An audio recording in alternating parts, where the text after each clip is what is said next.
Good morning, students.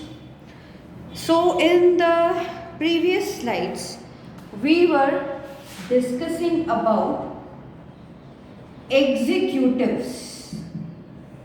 Till yet, we have discussed किस चीज के बारे में हमने बात करी? Types, functions and what are executives. इन तीन चीजों के बारे में हमने बात की. Today we will be talking about executives in India. क्या कहलाते हैं? पॉलिटिकल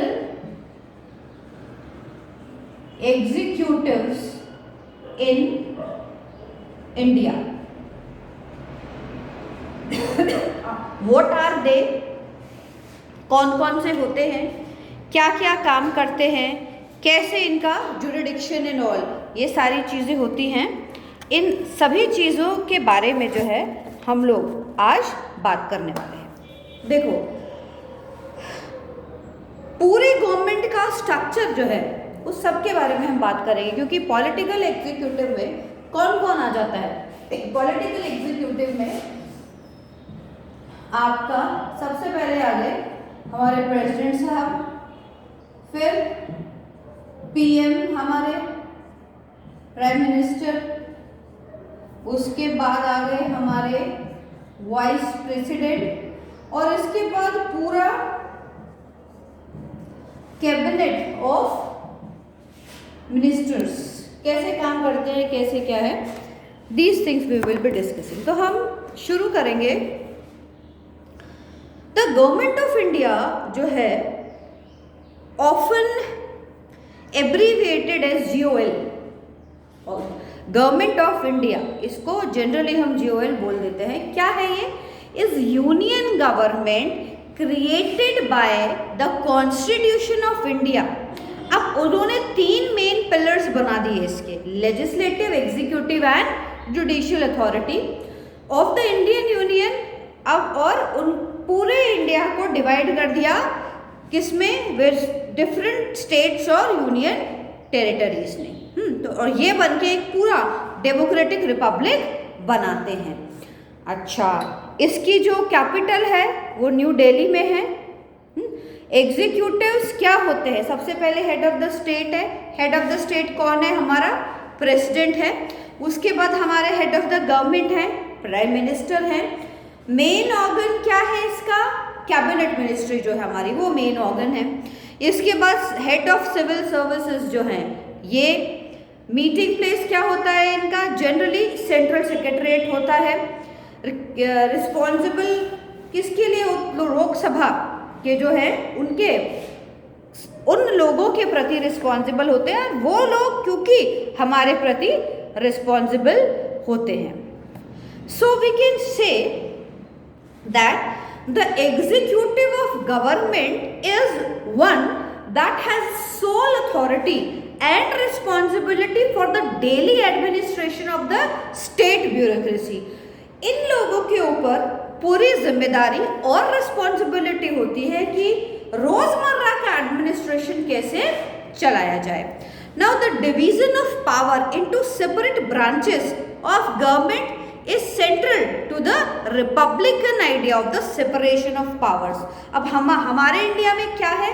हम जो सेंटर में सारी पावर्स नहीं है, हम डिस्ट्रीब्यूट कर देते हैं पावर्स को. तो इसीलिए सेपरेशन ऑफ पावर का आइडिया हमारे यहाँ है.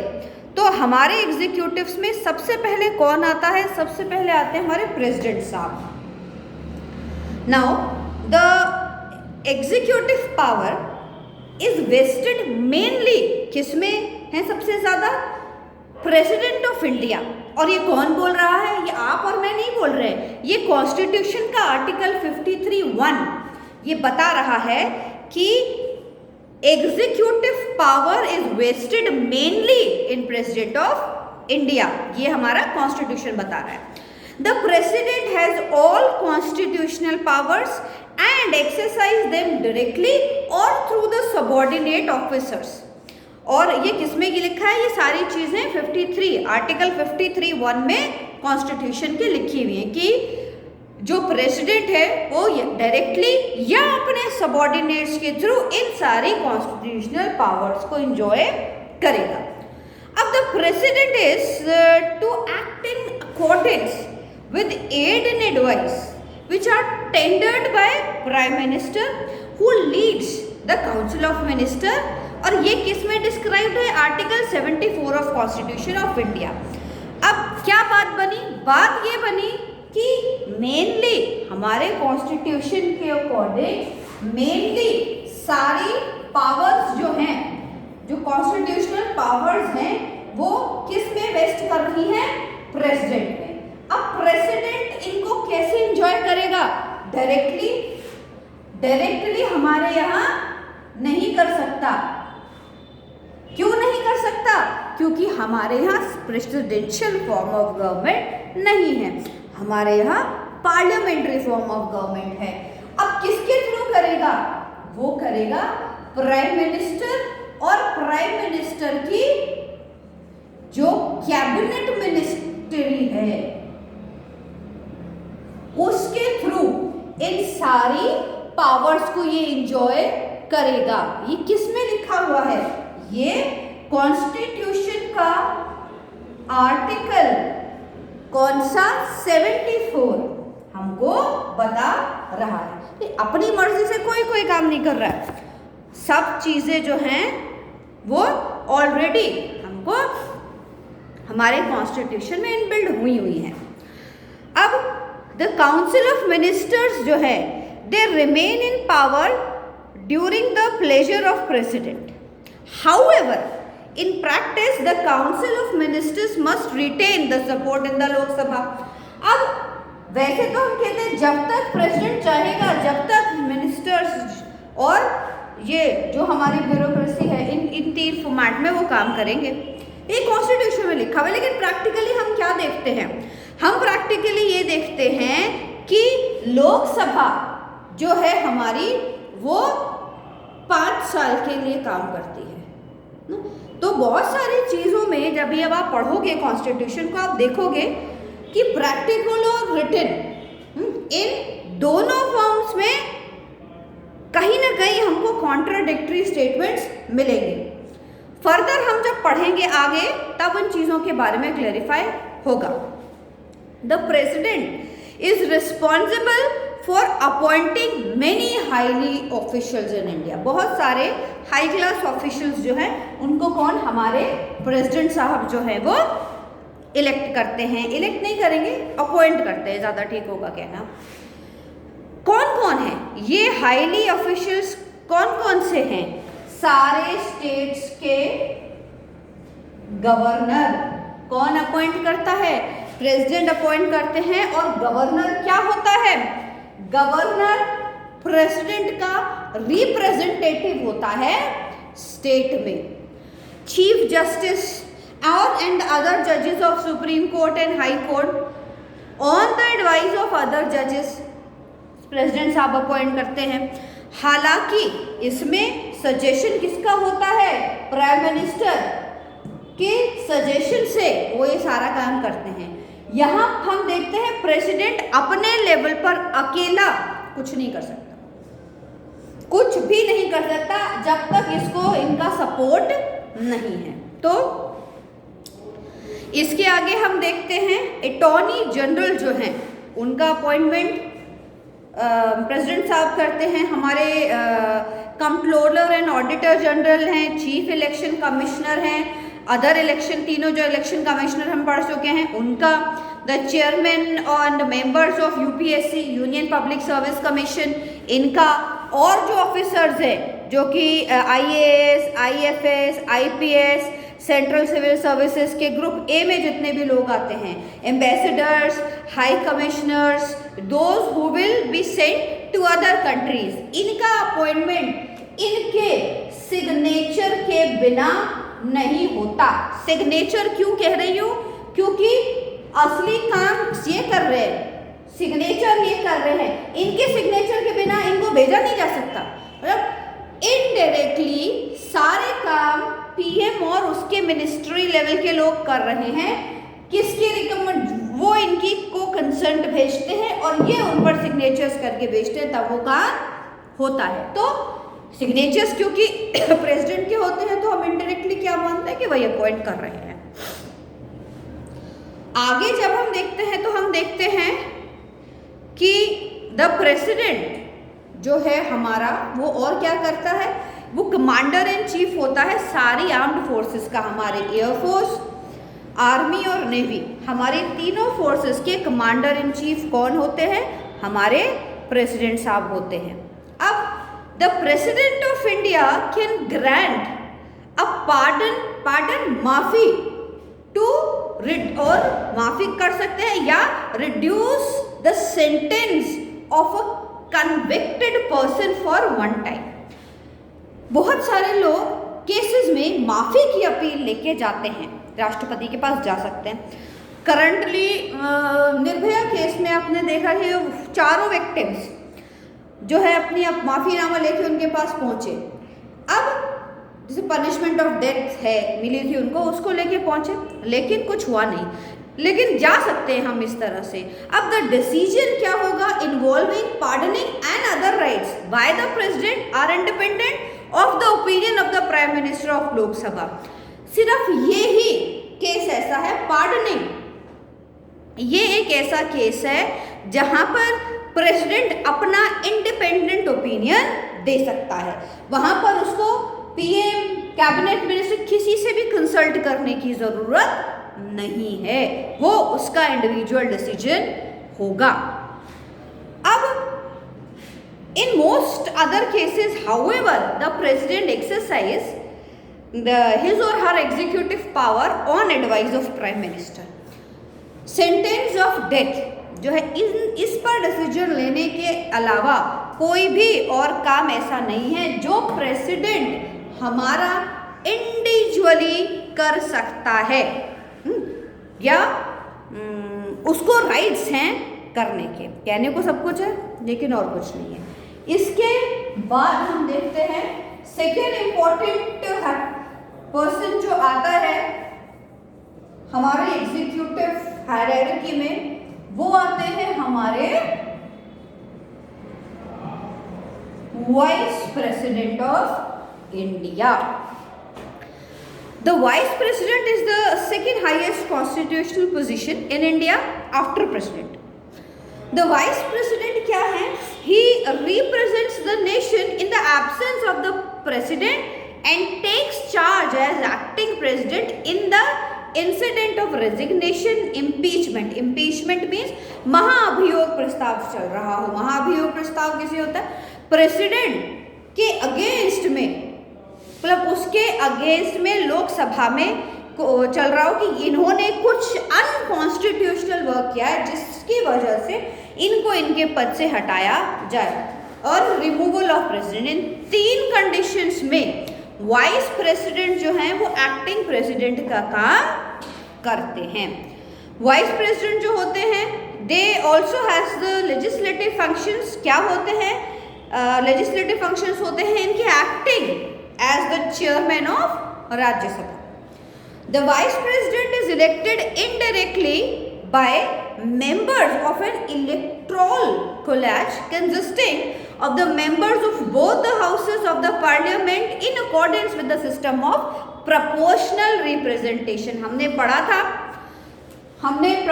था proportional representation, और एक टर्म और हमने पढ़ी थी, क्या पढ़ी थी?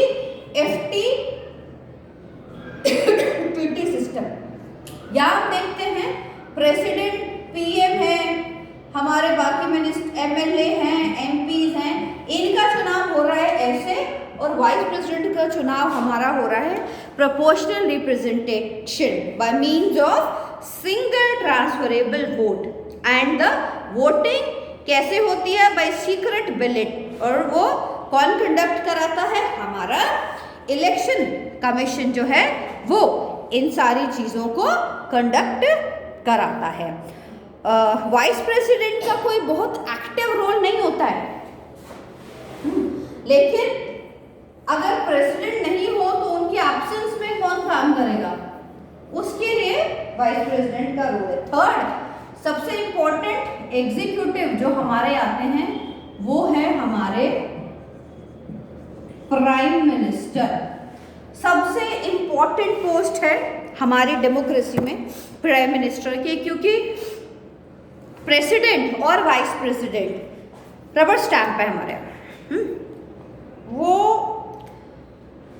इनको कंट्रोल करने के लिए एक्चुअली कहीं ये कुछ गलत ना कर दें, विजुअल पावर उनको नहीं है।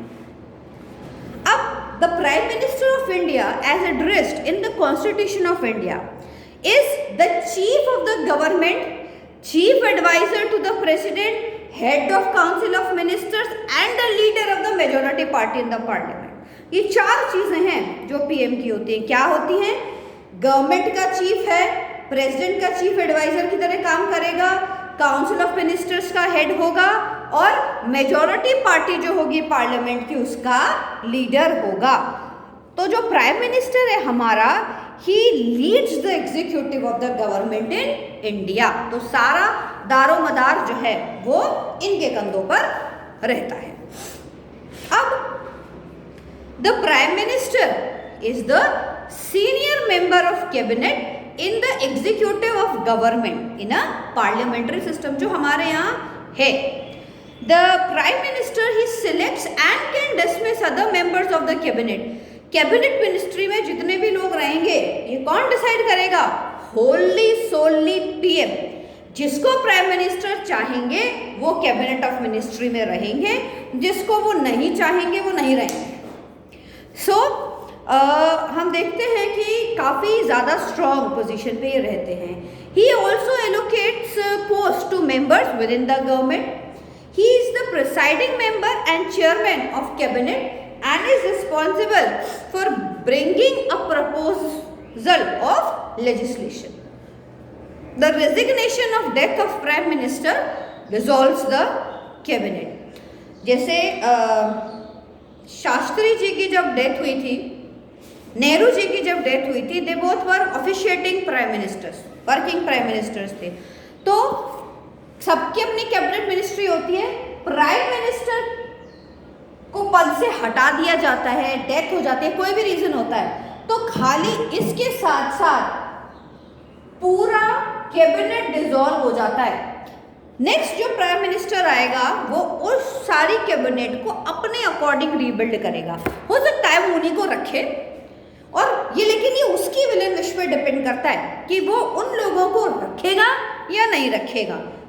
तो ये होली सोली उसकी जिम्मेदारी होती है। The Prime Minister is appointed by the President to assist the latter in the administration of the affair of the executives. Appoint President कैसे करता है? जो भी बहुमत में पार्टी जीत के आती है उसके लीडर को प्रेसिडेंट साहब इनवाइट करते हैं।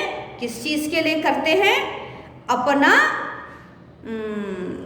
कि वो आके सरकार बनाए, वो शपथ लेते हैं और उसके बाद उनको अपना बहुमत सिद्ध करना होता है। तो इनविटेशन है वो प्रेसिडेंट हाउस से जाता है, जिस भी पार्टी को हाईएस्ट वोट मिले होते हैं। ज़रूरी नहीं है कि बहुमत ही मिले, क्योंकि कोलिशन गवर्नमेंट्स में हम देखते हैं कि पूर्ण बहुमत अगर किसी को नहीं मिला है तो सबसे ज़्यादा जिसको मिला है उसको जो है वो प्रेसिडेंट साहब बुला लेंगे कि वो अपना जैसे भी बनाएगा आगे।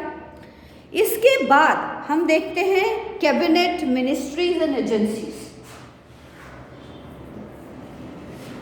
इनके बाद जो आते हैं वो कौन आता है? सबसे पहले तो हमारी कैबिनेट मिनिस्ट्री जो होती है वो आते हैं। कैबिनेट के अलावा और भी मिनिस्ट्री होती है वो, और बहुत सारी एजेंसीज ऐसी होती हैं जिनका इन्वॉल्वमेंट एग्जीक्यूटिव पावर के रूप में किया जाता है। अब एक ऑर्गेनाइजेशनल स्ट्रक्चर होता है एक गवर्नमेंट ऑफ इंडिया के डिपार्टमेंट का। वो कैसे होता है? सबसे ऊपर होते हैं कौन? Cabinet minister. CM chief minister नहीं है यहाँ पर कैबिनेट मिनिस्टर है। कैबिनेट मिनिस्टर के बाद हम देखते हैं मिनिस्टर ऑफ स्टेट्स। इसके बाद आते हैं कौन? Minister of states. अगर है तो ये ज़रूरी नहीं है कि वो होंगे ही। इसके बाद कौन आते हैं, इसके बाद आते हैं सेक्रेटरीज आते हैं। सेक्रेटरीज कैसे आते हैं, administrative head of the departments आते हैं। इनके बाद सेक्रेटरी के बाद हम देखते हैं हमारे एडिशनल सेक्रेटरीज जो हैं वो आते हैं। इसके बाद जॉइंट सेक्रेटरीज आते हैं। जॉइंट सेक्रेटरीज के बाद दो पार्ट्स में बाइफर्केट हो जाता है। किन किन पार्ट्स में बाइफर्केट, डायरेक्टर्स और डेप्यूटी सेक्रेटरीज, ये इन दोनों के बीच में डिवाइड हो जाता है। फिर उनके अंडर जो सेक्रेटरीज आते हैं वो, फिर सेक्शन ऑफिसर्स, फिर असिस्टेंट सेक्शन ऑफिसर्स, फिर अपर डिवीजन के क्लर्क और लोअर डिवीजन के क्लर्क। तो ये सारी क्या है, ये हमारी हायरार्की है, किसकी, एग्जीक्यूटिव्स की हायरार्की है हमारी। सो इनको हम कल नेक्स्ट वीडियो में प्रोसीड करेंगे। Thank you very much.